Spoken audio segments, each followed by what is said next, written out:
There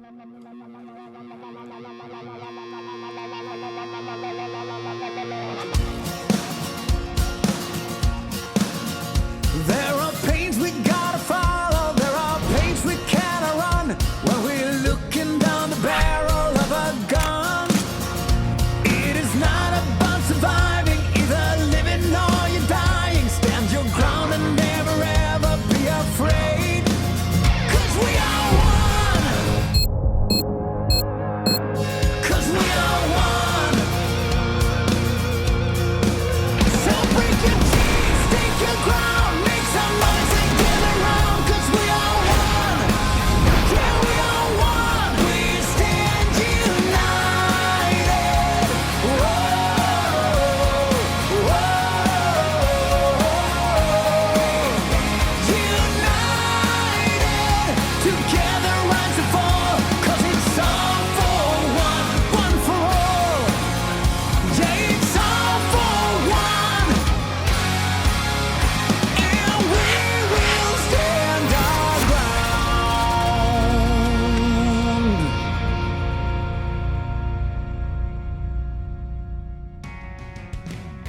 Welcome to the DreamHack Showdown Summer 2020. I have got that song on repeat in my ears. I'm standing my ground, as are all the ladies in this tournament this weekend. And before we get started, a huge thank you to our sponsors, Monster and Monster Studios, which is where the operations of this event are coming to you around the world via the medium of Twitch. And I am Frankie Wolf, by the way, just in case you were wondering. But you won't be wondering about who my analysts are, because I'm sure you'll recognise them from their sterling work yesterday and their legacy within the scene. I am, of course, talking about Sapphire and Fearless.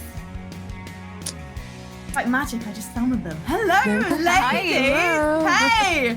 Fearless, are you excited to see us crown our first finalist today? Of course. We're going to be having that upper bracket final later on today. And we have probably, the two favorites going into that match. So I'm very curious to see who will take that first spot in the final for tomorrow. And Sapphire, you are one of the most in-demand observers around the world. I think I first met you at a PUBG event back in 2017 in Oakland. And of course, you're doing a bit of Valorant, that game that must not be named, so apologies to anyone who's offended right now. And of course, you're known for being a pro in Counter-Strike, working with Dignitas, and being one of the best observers the game has ever seen. But you're also a fabulous analyst too, so how can we convince you to do this a bit more? Yeah, I was a little worried. Normally I'm on the other side of the camera, but this is kind of fun yesterday. We got to watch some amazing Counter-Strike, chat with you amazing women. So yeah, I think I could do this a little more. Awesome, and it's only day number 2, and I call this event already a resounding success. Let's remind ourselves of what happened yesterday by taking a look at some of those highlights. Sapphire, were there any pleasant surprises from you? Because what we expected to happen in the sense that our 2 invited teams have made it to that upper bracket final. Yeah, but I think despite Origin winning the match, I think we were very pleasantly surprised about what Death Fox brought to the table. They had a nice 2-0 victory over Arcane Fox to open up the series. And then going against Origin in the semifinals, they gave those girls a run for their money. And then in the lower bracket, Giants had a pretty good series against Skade. We loved what we saw from their teamwork. We know they're boot camping, and I expect some improvements today. And after the phenomenal ace, the new one we just saw on screen, Villas, we did say that Claudia was our player of the day. But actually, there was some tough competition. Any names you want to bring up? Well, from the Giants side, I am kind of... Oh, wait. Well, hold that thought, Villas. We'll talk about that in a bit, because we're joined by Nessa of Falcon Esports. And last year, she was part of Group A topping Team Demise Esports at the Showdown 2019. Unfortunately, this year, her squad, Falcon, were narrowly picked to post by Team Deathbox. But it's such tough competition. Welcome, Nessa. How are you? I'm good, thank you. How are you guys? We're good, I think. We're surviving. I'm speaking for the group. Apologies, ladies. Nessa, I noticed you were a great contributor to Twitch chat yesterday. How did you enjoy yesterday's games? It was very enjoyable. I love being in Twitch chat, and I love watching Counter-Strike. So it was, especially now when you know some of the girls playing, it makes it a lot funner. So I was very much enjoying it. I have one question for you. So, you've been playing in female European Counter-Strike for a long time. Who's some of your favorite players to watch right now? Who do you think are some of the best up-and-coming stars? Ooh, that's a hard one. I really enjoy watching Petra play. Even when she streams, I think she always puts up like a very good level of Counter-Strike. But I think everyone knows that she's kind of in the top already. So, but I also very much enjoy watching DreamHack play. Like all of their players are phenomenal individually. So, who would you predict is going to be taking the crown by the end of the weekend? Do you have any thoughts on that, considering, of course, you know these teams so well? I thought I would be more sure who would win or not, but after yesterday, I think that anyone can take it home, honestly.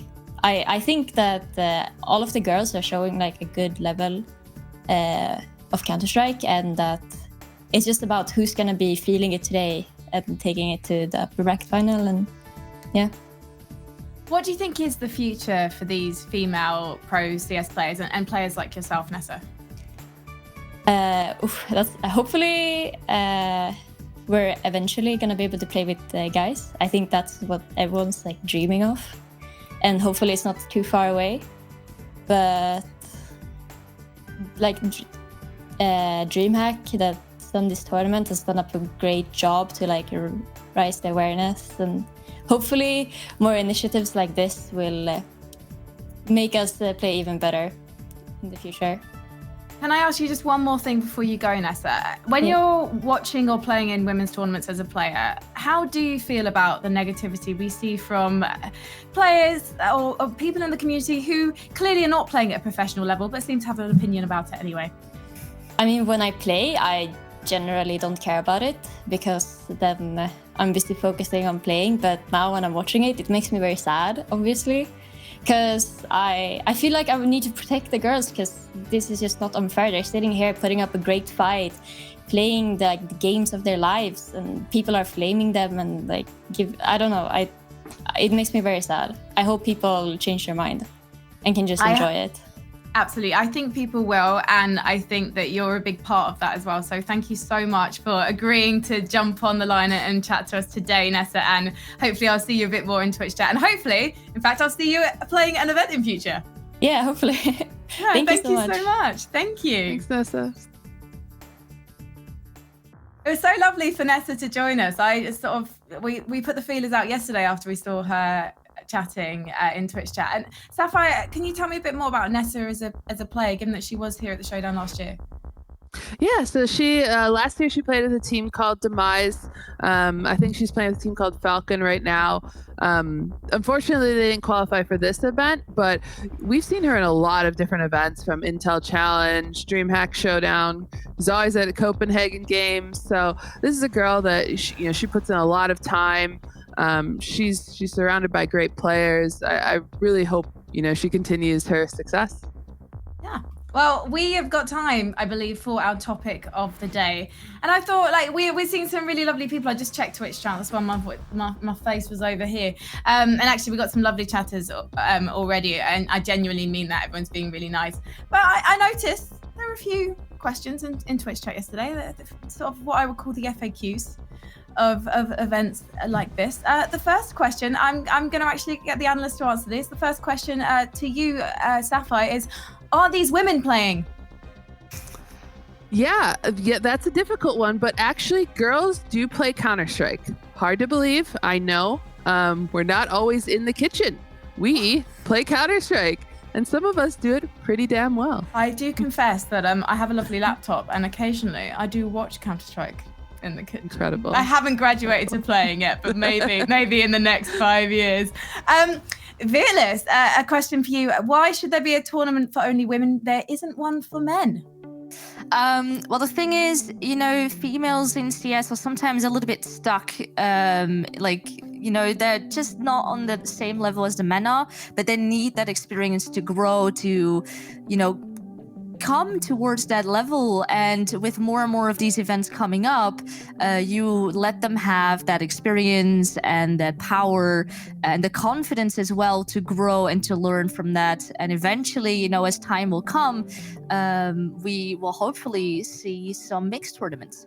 Absolutely. That is definitely the end goal, I believe, of everyone here. I can't wait to see that in the future, and I do firmly believe it's going to happen. We need to take a short break, though, because we are nearly ready for our first series of the day. It's going to be our first elimination match, and it's going to be between Giants and Arcane Wave, and very excitingly, it's going to be cast by Pansy and Potter, so don't go anywhere. We will stay.